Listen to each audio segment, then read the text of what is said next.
Okay, welcome to week 6 of EESL 543, Teaching, Listening, and Speaking. This week we're going to focus on suprasegmental features. Last week I focused on the segmental features, so I talked about vowels and consonants and the difference between vowel sounds and consonant sounds in English. And this week, I'm going to talk a bit about the suprasegmental features. Segment means small piece or small part. So the segmental features being the individual phonemes or speech sounds. And supra means above. So it's above the segments, above the small pieces. The suprasegmentals include things like intonation, pitch, stress, prosody. Those are all elements, suprasegmental elements of the field of pronunciation. In my opinion, the suprasegmentals are more difficult to teach. It's more difficult to bring awareness to them. I think that there's less of an anchor in that with the segmental features, we have the symbols, the IPA alphabet, to help us to anchor the symbol with the sound that it represents.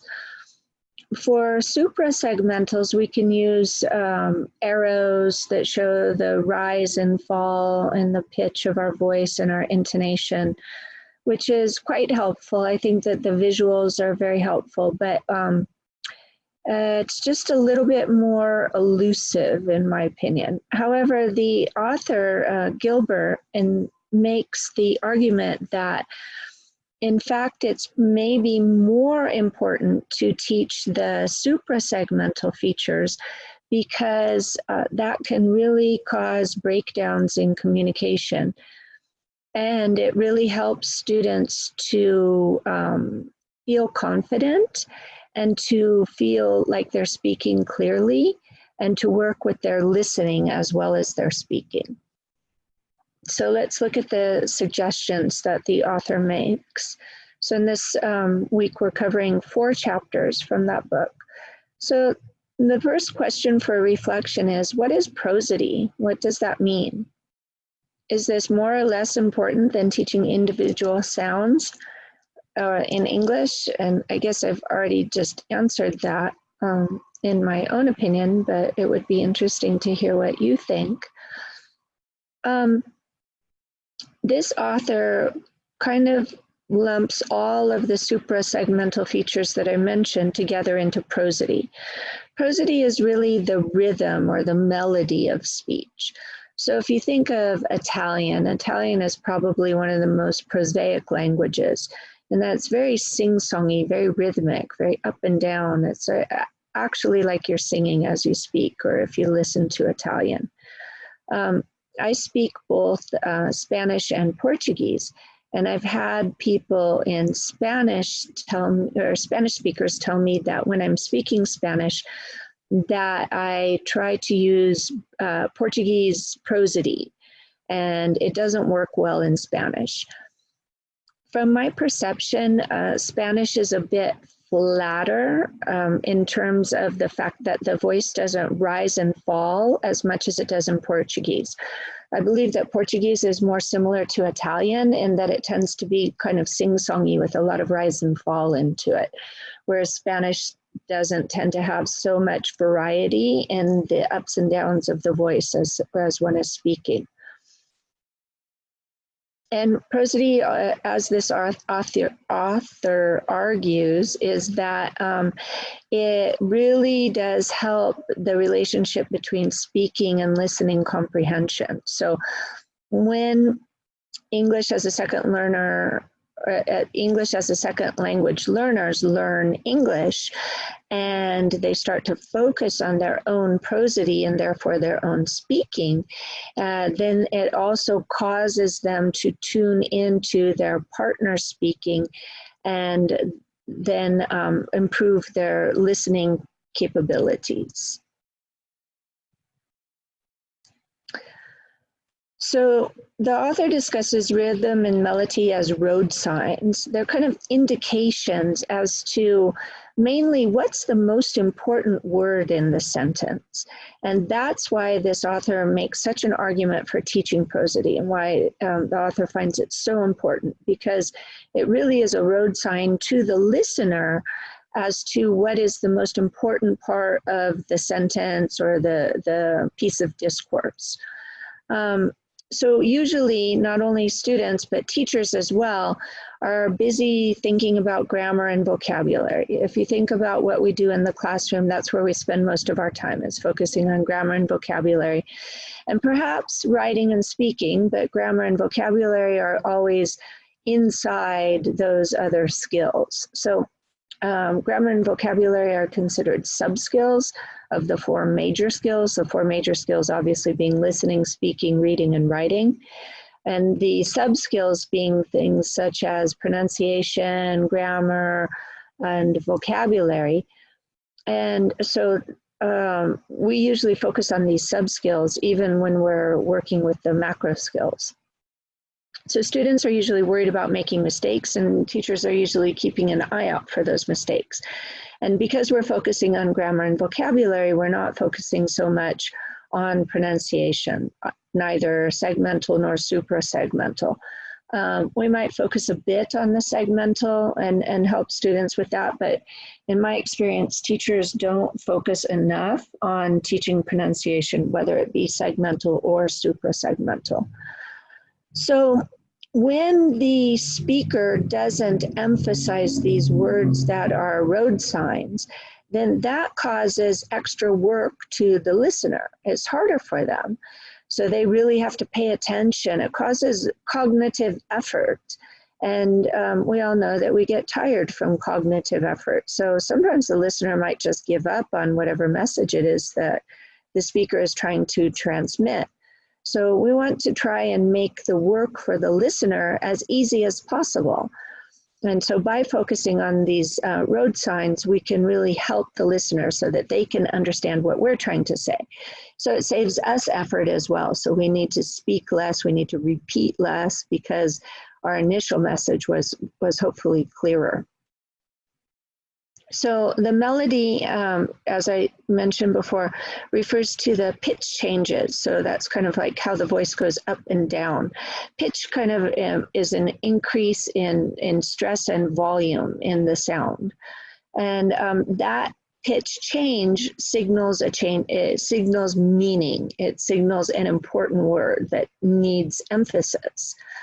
And so English is a language that focuses on intonation, and we can change meaning through intonation. We can create a sentence out of a word we can create a question out of a sentence, for example, by changing our intonation, by using rising intonation. We know that with tag questions, for example.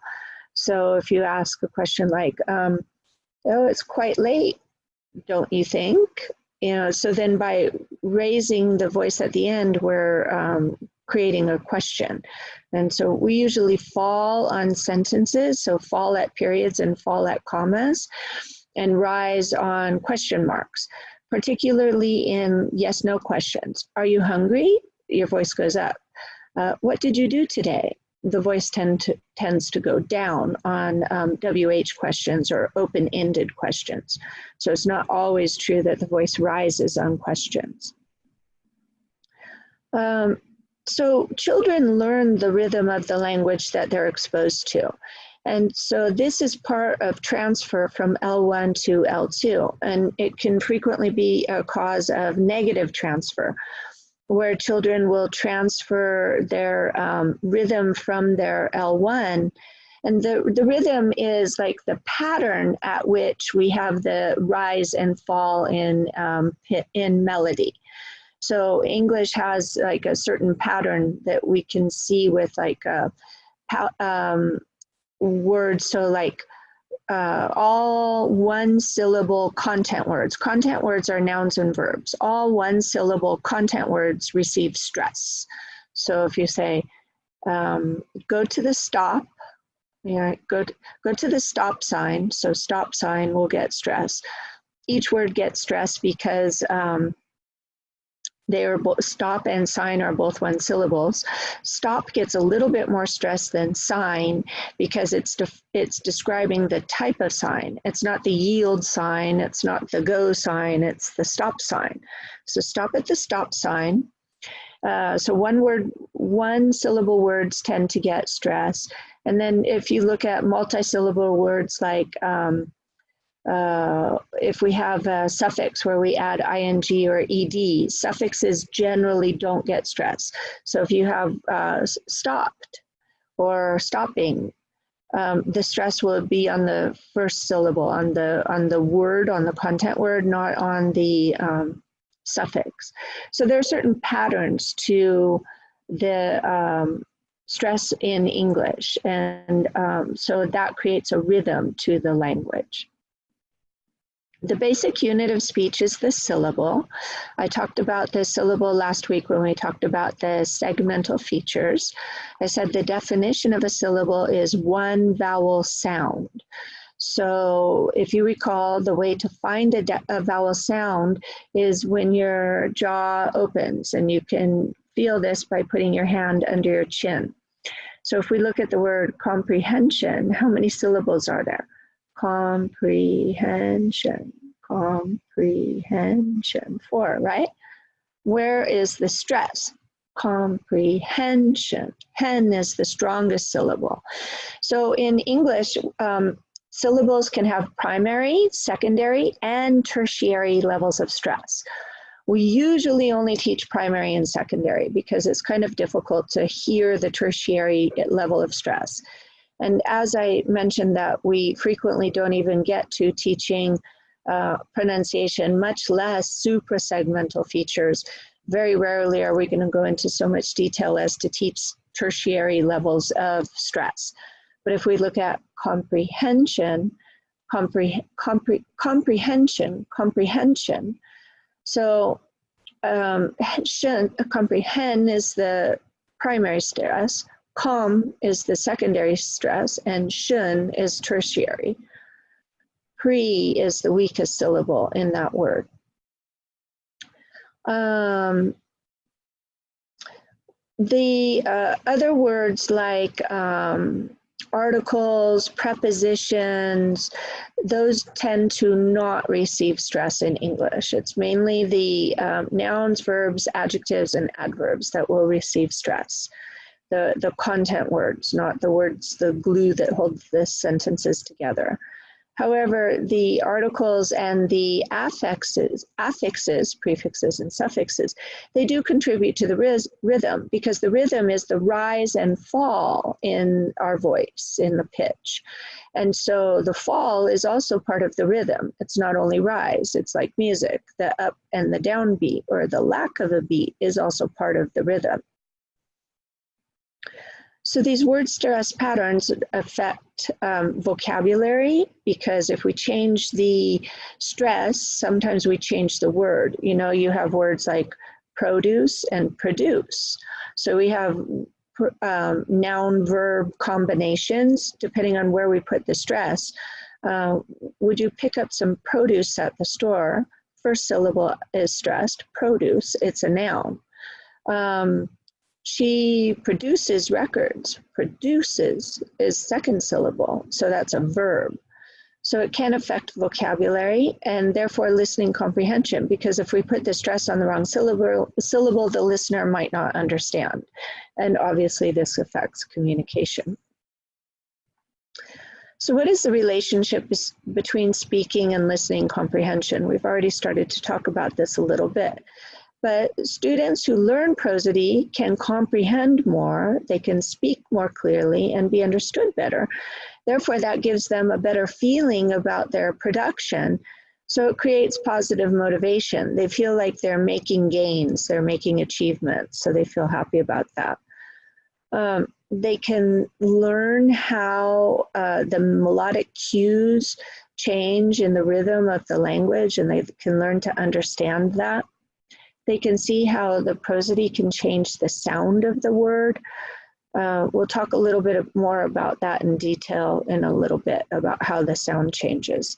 But basically what happens is that the vowel changes. So the vowel becomes higher in pitch and it's longer, and it's held for a longer duration, and it's also tenser. So last week when we talked about the vowel sounds, we talked about the difference between tense and lax vowels, or stressed vowels, where you have your tongue is tense. And so if the tongue is tenser, the sound is a little bit tenser. So when we help students to understand prosody, they can help to understand contractions and reductions and emphasis, or signals for emphasis. One of the complaints that people always have about learning another language is the feeling that the speaker in the other language is speaking very quickly. And this is usually because they use a lot of contractions in natural speech. So it's not that English is very fast. All languages are fast to people who don't understand them, and they're not so fast to people who do. The problem is when language learners don't know prosody, it's hard for them to identify the contractions. So they get the perception that it's just all running together really fast. And so that's why it's very important for students to be able to understand prosody and how the prosody contributes to contractions and reductions and emphasis. So there's one thing about teaching words in isolation. The way the dictionary indicates how a word is pronounced is the word in isolation, obviously, because they can't take it into each and every context. The context or the environment in which the word occurs changes the stress and of the word and the stress of the syllables, and so therefore the vowel quality, as I just mentioned. So the dictionary can only show us potential stress patterns, the idealized one. However, in context, frequently this is different from what is in the dictionary. So we need to teach our students words in thought groups as well. And this contributes to the melody and the rhythm of the language. So rather than looking at words in isolation, we're looking at groups of words in sentences or pieces of discourse, or it can even be a thought group where it's several sentences together, or even just a phrase that's not necessarily a complete idea. But these phrases also have their rhythm and intonation. So this is something that people generally don't pick up on their own without explicit instruction. We've talked a little bit about multiple intelligences before. Meaning that people tend to be predominantly visual, auditory, or kinesthetic. Seems that like about 80% of the population is visual dominant. And so you can see that perhaps 5% of the population is auditory dominant. Those are our musicians and poets in the world. And so unless they're part of that 5%, they're not likely to pick up on the prosody very well on their own, and they'll really need some extra explicit instruction in the prosody to be able to learn it. So therefore, it is very important for students to have some knowledge of prosody, and this will help them with their intelligibility, listening comprehension, and will allow them to advance in their language learning with that positive spiral that I was mentioning, where they get positive feedback loop, they're more well understood, they feel less frustrated, they feel like they can actually communicate, so they're inspired to continue with their language learning. So this author comes up with a concept called the Prosody Pyramid and talks about how to therefore teach prosody using this pyramid. So a question for discussion is, why aren't students thinking about prosody in English? Why is the focus on grammar, vocabulary, etc.? What do you think about that? Well, I think that they're not thinking about it because we don't draw their attention to it, and because they've got so much other information that they do need to focus on. We're teaching grammar and vocabulary, so therefore we give the message that that's the most important content, so that's where we put the focus, so they follow suit. Also, that's what the test emphasizes. Because testing oral production is complex, we rarely do it. It's so much easier to give students a piece of paper with multiple choice, fill in the blank questions, and those are usually focused on grammar and vocabulary, or a piece of writing where you can look at grammar and vocabulary in the writing. It's expensive and time consuming actually to test speech. You have to do it on an individual or pair, or at best at a small group level. And it's time consuming because you need one teacher at least to score students as they speak. There are ways of doing it with recordings, and students can submit recordings and get feedback on that.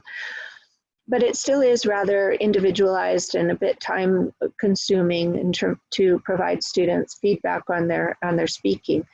That's why a lot of schools don't test spoken English. So like, for example, I don't know what the current status is in Korea, but I used to do a lot of work in Korea in the like 2007, 2009, during that period. So almost 10 years ago. So perhaps it has changed quite a bit. But at that point in time, teachers and students alike would complain that they never get an opportunity for speaking because the class size is large. You have 50, 80 students sometimes in a class. Sometimes the teacher, him or herself, was not comfortable with speaking the language. They felt sometimes a bit put on the spot because they didn't want to be criticized by their students, who sometimes had better pronunciation than they did. So sometimes they were embarrassed to speak in front of the class. And then also it wasn't required on the test. So they were focusing on the test. So I remember a lot of teachers and students complaining to me that they never felt like they really learned how to speak the language. They were very good at the grammar and the reading and the writing, but they felt a lack of confidence with speaking because they didn't get the opportunity to practice speaking in class. They didn't get the opportunity to speak outside of class because it was in an EFL context. And they also were never tested on it, so therefore that was another reason why it wasn't focused on in the classroom. So maybe that's changed. Would be interesting if somebody let us know. So the Prosody Pyramid looks at the thought group, the focus word, stress, and the peak syllable. So here is the pyramid, and you start at the bottom with the thought group as being the largest section of language. So as I mentioned before, it could be a sentence or a piece of discourse or a phrase. And then we look at the focus word, the most important content word in that thought group, where the pitch changes. So where the vowel gets lengthened and strengthened, it becomes stronger, longer, and higher. So the thought group is characterized by the short pauses between bursts of speech. So there are little pauses between words or between sentences when our voice rises and falls. Written language uses punctuation. Those are our roadmap signs in writing as to when a thought group stops. But in speaking, obviously, we don't have punctuation, but we do have the prosody, which indicates to us where the punctuation is. So if you notice in this last sentence where I said, my voice fell and it stopped. And that was the period. That was the end of that thought group. And then I started a next one. And so the voice went up again. So one issue with listening and speaking is that we don't have the opportunity to listen again, like you can when you're working with reading. You can always read again. Of course, you can listen again if you're listening to some kind of an audio where you can rewind and go back, go back and play it again. But with live speech, we don't have this chance. We can ask for clarification, we can ask for somebody to repeat, but for the most part, we have to keep pace. Otherwise, we become kind of annoying listeners if we ask the speaker to repeat everything. So it's easier to see where the road marks are in written language than it is in oral language. But these prosodic markers do help us to identify where the thought groups are. So you can do all kinds of great exercises. And in these chapters, in this class, we're looking at chapters 1 through 4. And then there were several annexes at the end that listed a lot of great exercises that you can use in the classroom to practice with working with thought groups. So you might have students analyze a small piece of discourse, an audio that you play for them, and then have them mark where they think the thought group's in. So you can do it alone and individual, and then have students work in pairs and compare notes, and then listen again and discuss it. So it's a great listening and speaking activity where students get to discuss what it is that they perceived, and then listen again and discuss again. So it gives a lot of opportunity for listening and speaking. Students can mark the thought groups for pauses, drop in pitch, lengthening of vowel sounds, or lengthening of the last stressed syllable, stressed syllables, primary, secondary, and if you want to, tertiary stress, marking syllables, the rise and fall of intonation. These are all things that students can look for. And it's a great activity. So the focus word is the most important word in the thought group. And it's usually a content word, so usually a noun or a verb, maybe an adjective or adverb, and it's marked by contrast from the rest of the word. So that's where the voice is going to go up or down, or actually usually up. If it's a focus word, we're going to rise in pitch. So as I said before, the de-emphasis is just as important as the emphasis, because we only know emphasis in comparison to de-emphasis. So when something is high, it's only high in relation to what was down or what was low. Appendix 2 talks about these different focus rules. You can take a look at those later. And so the structure words, those are the prepositions, articles, relative pronouns, things like that. Those pronouns as well, those tend to be de-emphasized or reduced. Now, of course, there's something that we call contrastive stress, and that's when we want to contrast with what was understood or what was said or what was seen to bring clarity. So I might say something like, no, he didn't say that. So maybe the person before me in the other turn said, he said something that she didn't. And then I'll say, no, he didn't say that. So I'm emphasizing he, a pronoun, which is not typical, but I'm doing that for contrastive stress. I want to show that, no, that's not what I meant. I didn't mean she, I meant he. So you can give students template sentences, and that can show the stress patterns where the voice goes up and down. And I can show you some of those at the end once we go through the PowerPoint, so you can kind of look at those. But it's really helpful to have these visual cues where the voice goes up and down. The coda is the syllable where the pitch changes. This author refers to the coda as the peak syllable. So every multisyllabic word in English has a syllable that receives stress. As I mentioned before, if it's a one-syllable word, then that word receives stress. If it's a multisyllable word, you need to see where the stress falls. But there are certain rules as to whether it usually falls on the first syllable or the second syllable, etc. So the focus word is the most important word in the thought group. It's also contains the most important syllable in the thought group. So it has the most important word as well as the most important syllable inside that word. So students need to know which syllable of a new word will be the peak syllable in a thought group. So you can kind of help them with this. If they start to look at the patterned sentences, they can start to figure that out for themselves. And then they can sound much more natural in their speech. The goal is not necessarily to sound native speaker-like. The goal is to have better communication and clearer communication. So I've mentioned this before, the signals of stress are loudness, the contrast in the vowel strength. So it's usually stressed if it's a stress syllable. If it's unstressed, we have the schwa sound. We talked about that last week when we talked about vowel sounds. And I said that schwa was the most common sound in the English language, and it only occurs in unstressed environments. And the stressed vowels also tend to be a bit clearer, so you can clearly distinguish it from other syllables. Whereas the schwa, the reduced sound, is not so clear. It could be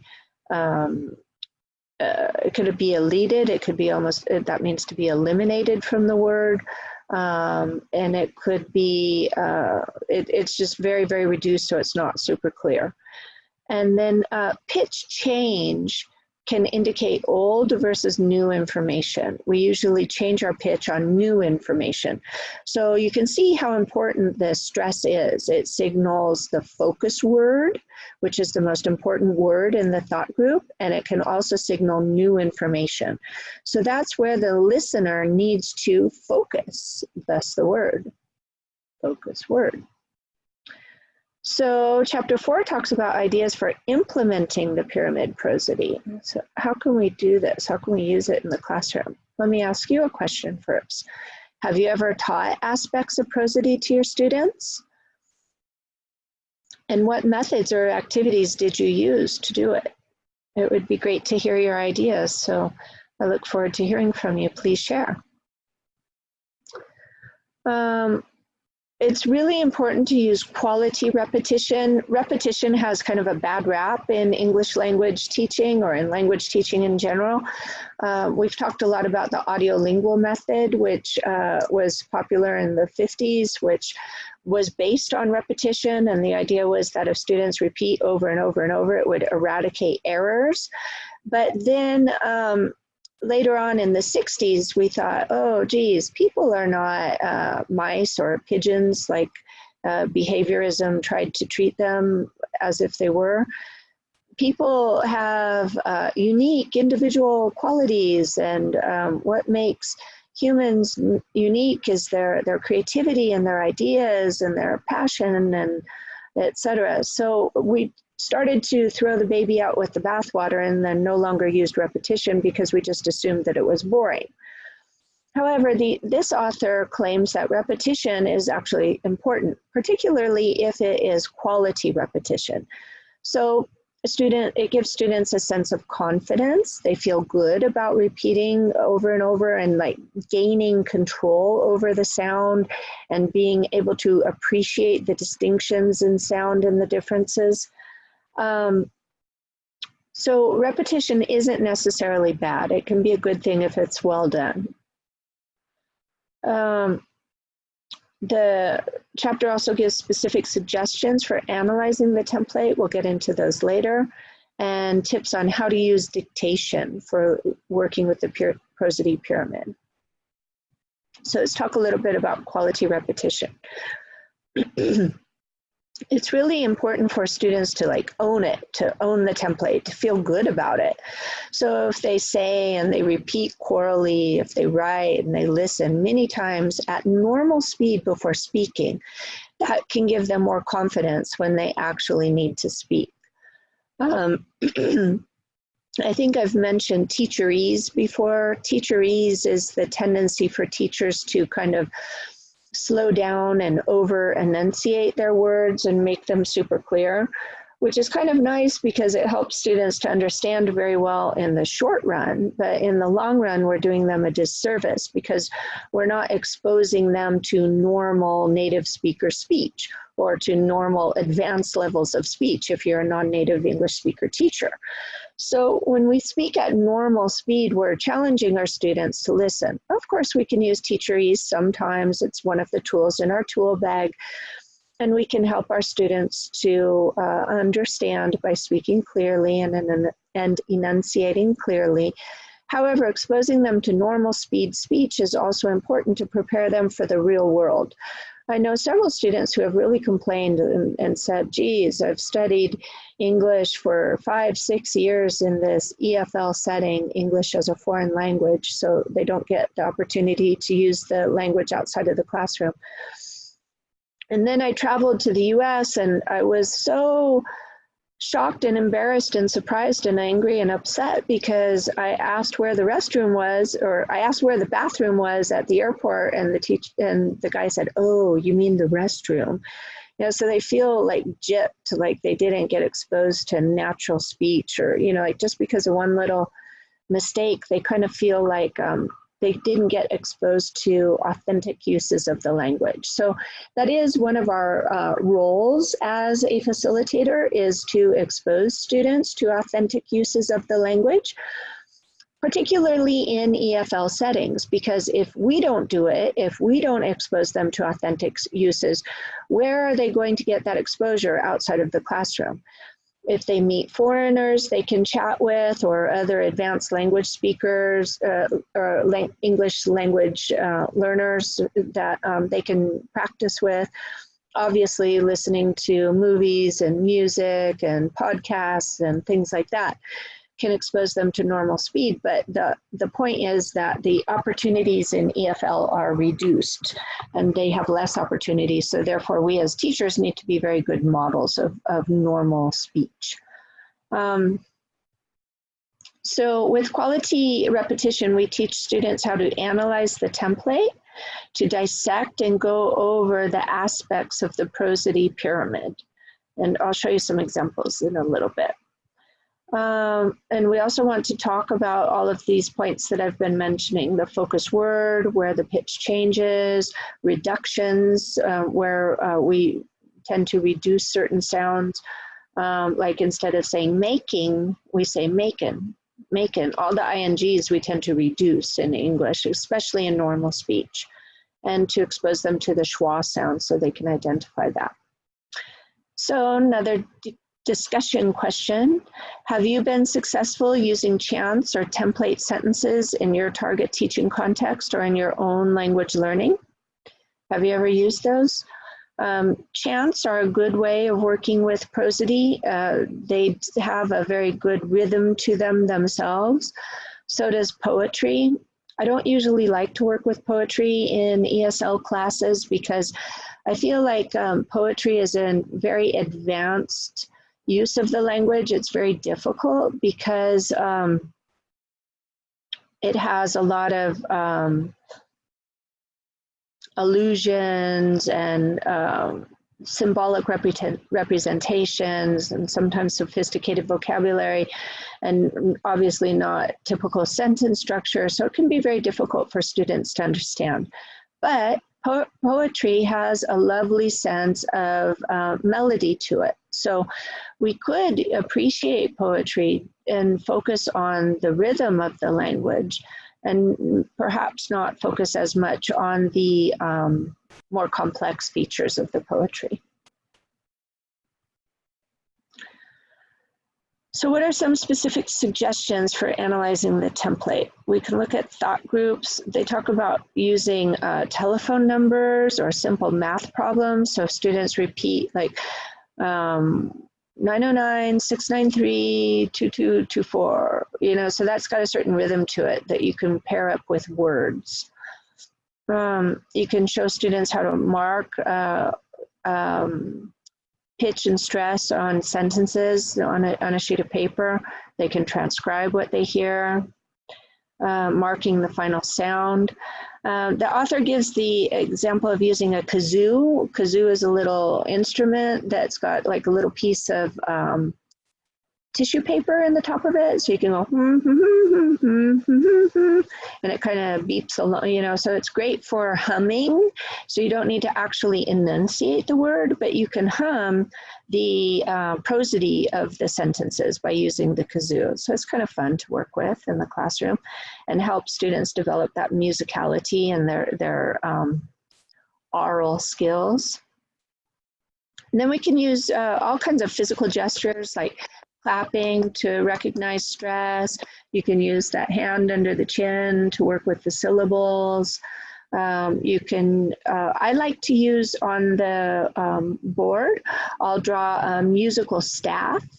So you've got the 5 lines and the spaces, and then I put the a ball for each level where the voice goes up and down. So we looked at the word comprehension before.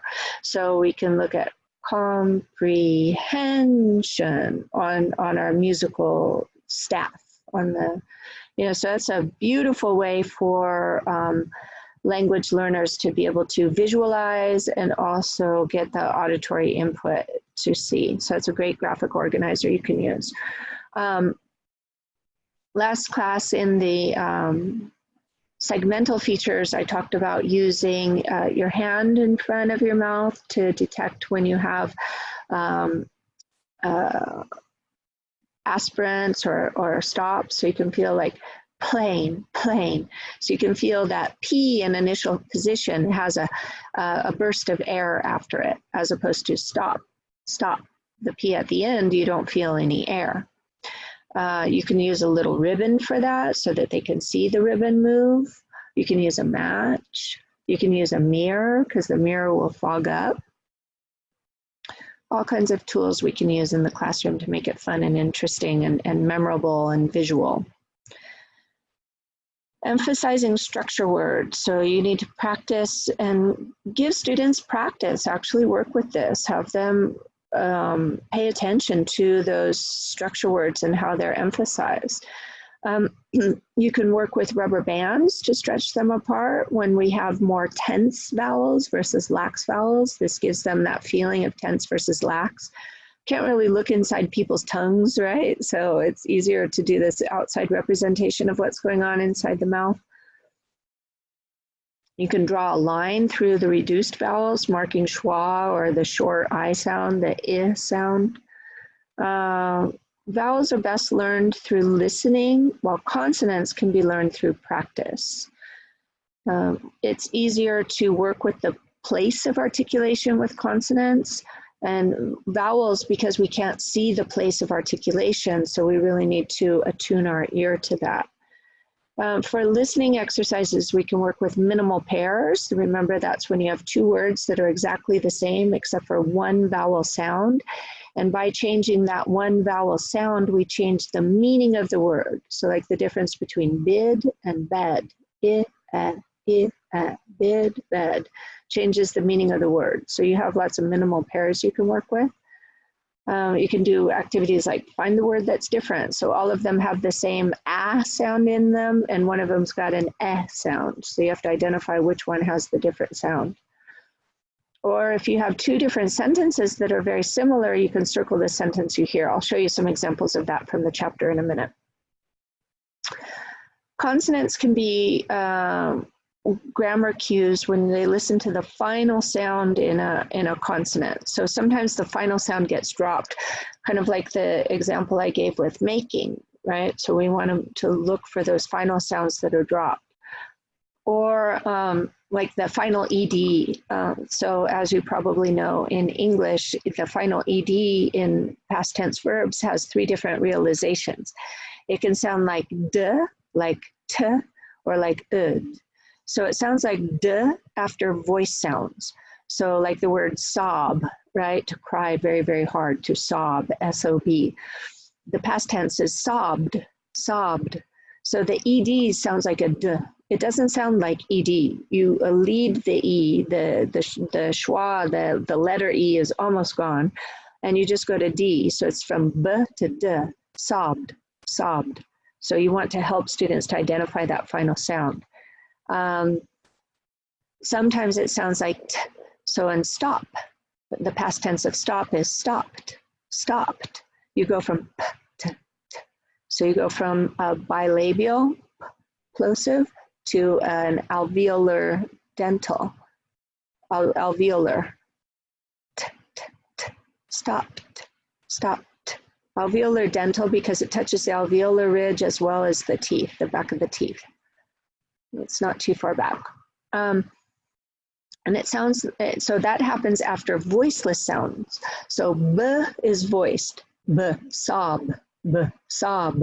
So d is also voiced. So we go from a voice sound to a voice sound. Sobbed, sobbed, sobbed, b, d, b, d.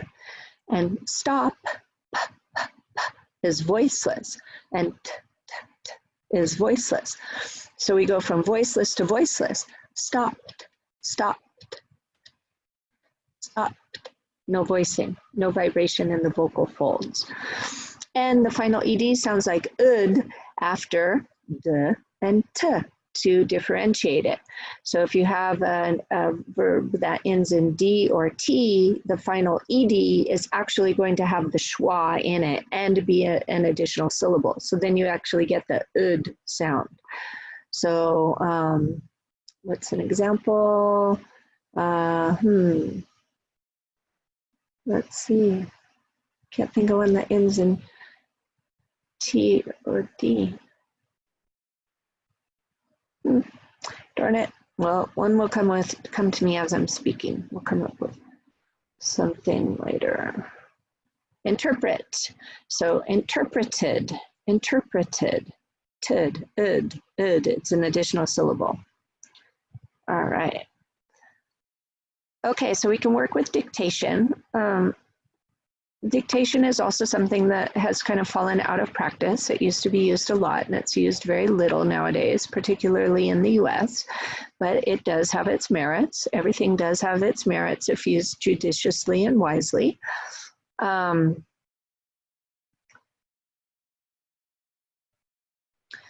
So you can use dictation to practice the specific elements that the students are working on. So are you working on peak syllables? Are you working on falling intonation, rising intonation, the focus word, whatever you're working on, you can use dictation to practice that.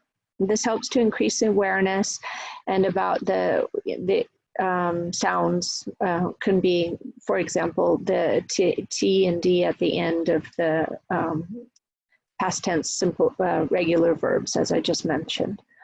You can just repeat twice and then give students a chance to check with the original sentence. And this allows them to become attentive to what they might not have been hearing correctly. So time for another DQ. What exercises or activities, besides the suggested ones in this chapter, have you used or will you use in your target teaching context? So do you have any others that you like to use? Please share them with us. We'd love to hear about it. Which do you think your students will be most and least successful with? i.e., which aspects of prosody do you predict your students will have the most difficulty with and why? Well, that's a very interesting discussion, and I'd love to hear what you think. So let me then show you the examples from the chapter that I wanted to show you. So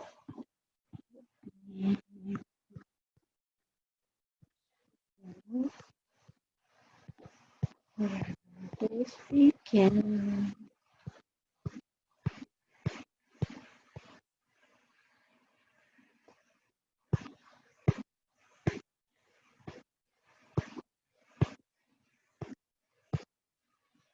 Okay, so this is the first one that I want to show you. This is a good example where it shows, did you have a good day? Rising intonation on a closed question, as I mentioned. So this line is helpful for students to visualize. I had a horrible day. Horrible day. So horrible, you can see my voice goes up on horrible and it follows after that.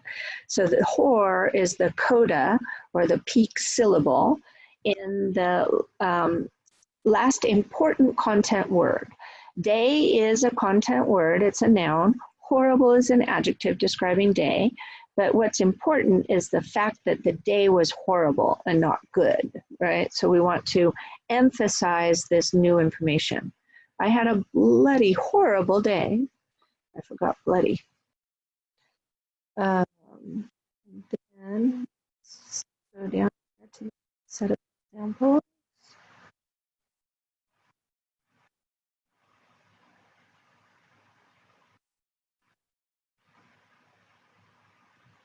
So here are some great examples of what I was saying about the stress patterns in English. So this is the 2-vowel rule. If there are 2 vowel letters in the stressed syllable, the first vowel usually sounds like its alphabet name. The second vowel is silent. So available, available. You have AI together, A. So when we have 2 vowel sounds in the same syllable, it's 1 syllable, right? But there are 2 sounds together, so that's a diphthong. A is a diphthong, A, available. But when you have the 2 together, it makes the sound of the first vowel. So we can say the letter A. And the second vowel is silent. So the second vowel, available, available, available. So L becomes schwa. It's not actually silent, but it's reduced. Then let's look at the 1 vowel rule. If there's only 1 vowel letter in the stressed syllable, it usually sounds like a relative of the alphabet vowel. So apple, apple. So we don't say apple, we don't say A, the letter A, we say A. So that's a relative of the letter A. The letter A actually has 5 different sounds in English. So this is what can make speaking difficult in English, because students, how would you know what sound that vowel is going to make? But this is one thing that makes English a little bit difficult. And then, let's see.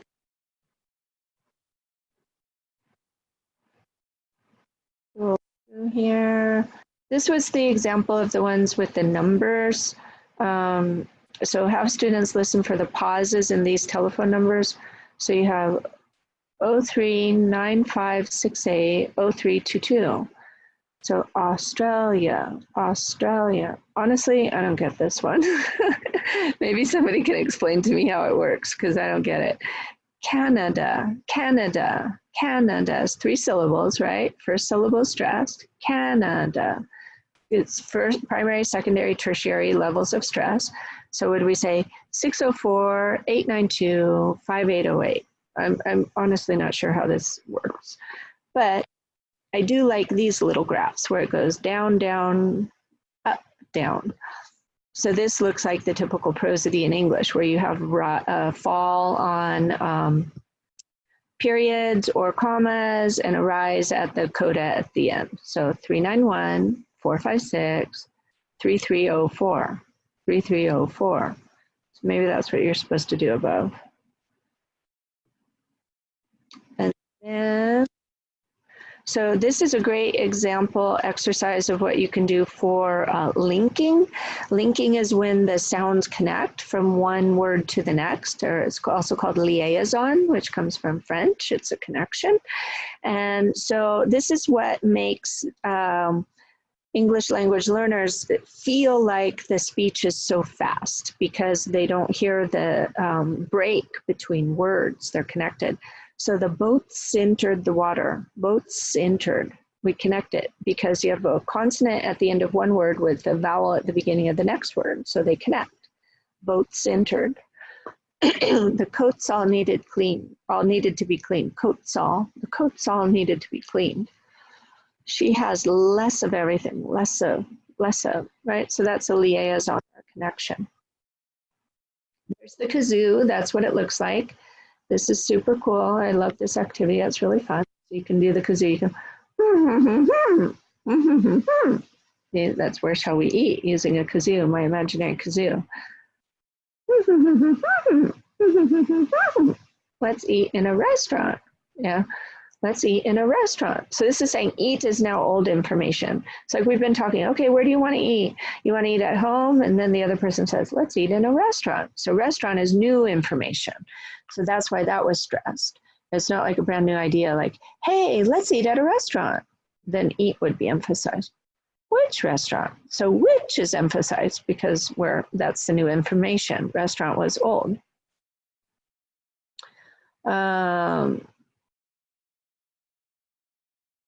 Let's see, this is an example of contrastive stress. So were you in the bank on Friday? No, I was there on Saturday. Were you in the bank on Friday? No, I worked on Friday. So you can see the difference in meaning of the sentence based on which word was emphasized. The face value meaning is the same, but due to the difference in stress, the actual meaning of what I'm trying to say is different. Were you in the bank on Friday? No, but my sister was. Were you in the bank on Friday? No, but I was near it. Like there was a bank robbery. Were you in the bank? So as I mentioned before, pronouns and prepositions rarely receive emphasis, but sometimes they do if you want to draw attention to them.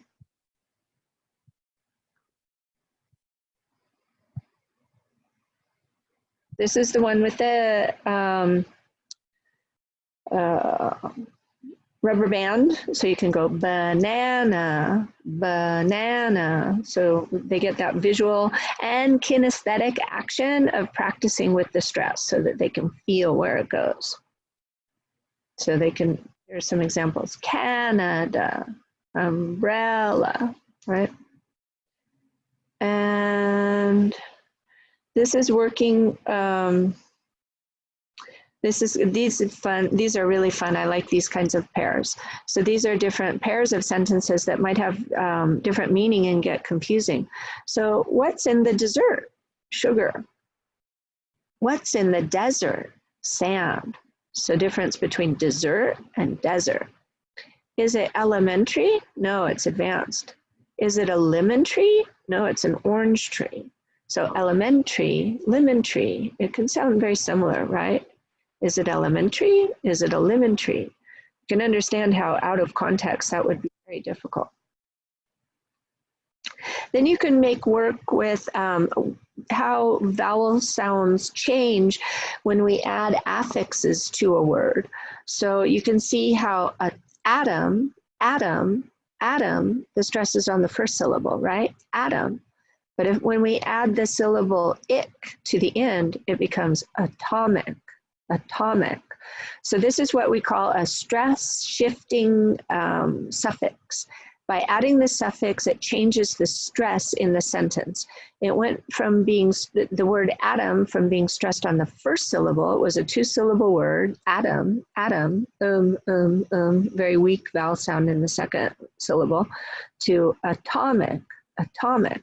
So the became atomic. That became the focus syllable in that word, the stress syllable.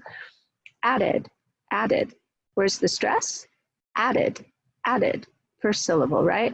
We don't stress the suffixes, so it's not be added, right? It's going to be added.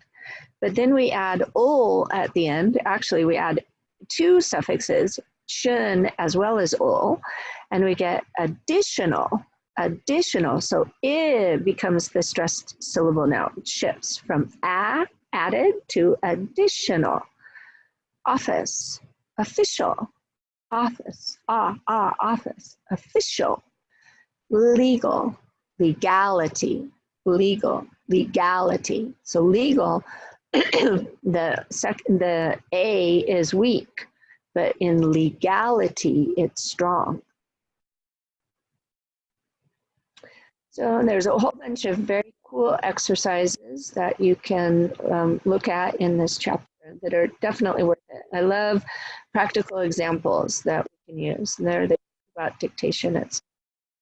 And then these are the appendixes that I was referring to. So there's a lot of nice little questions for discussion. I can just throw these out there if you want to contribute to the conversation and respond to them. What should be the goal of pronunciation instruction? Should it be native speaker-like pronunciation? What do you think? What should I do if there isn't enough time allotted to pronunciation in our curriculum? How would you make some time for it? Why has pronunciation been neglected for so long? What do you think? Isn't it easy for children to learn new languages, but hard for adults? Yes, we all have that perception, but actually children don't start speaking for a whole year after they're born, right? They've just been listening for a year, and they've been listening for 9 months in the womb. So we have this perception that it's easy, but it's not. Don't people just naturally learn pronunciation as they go along? Is it suitable for a non-native speaker of English to teach pronunciation? Obviously, of course. I want non-native speakers to be models to their students of what they can then become. It's very important. What kind of testing can I use to determine progress? Students get the word order wrong over and over again. Is there anything I can do in pronunciation to help with this? So those are some great questions for discussion. And then here's some summary of the rules, which is quite helpful. And then this has a great little chart on the vowel rules. So these were some of the vowel rules I went over very briefly, and they've got a pretty good chart, right? 95% of the time that rule is right. The A sounds like A, it sounds like the letter A. Pretty interesting. And this is the one vowel rule. So it can be, these are super helpful rules for teaching spelling, because people tend to think that spelling in English is so difficult, but it really is rule based. So if you learn the rule, 90% of the time you can be right. So well, sometimes we're wrong, but usually we can, this can at least give our students some guidelines to the rules for pronunciation of vowels in English. Well, I hope you enjoyed it. Thank you very much, and I look forward to your comments. Bye.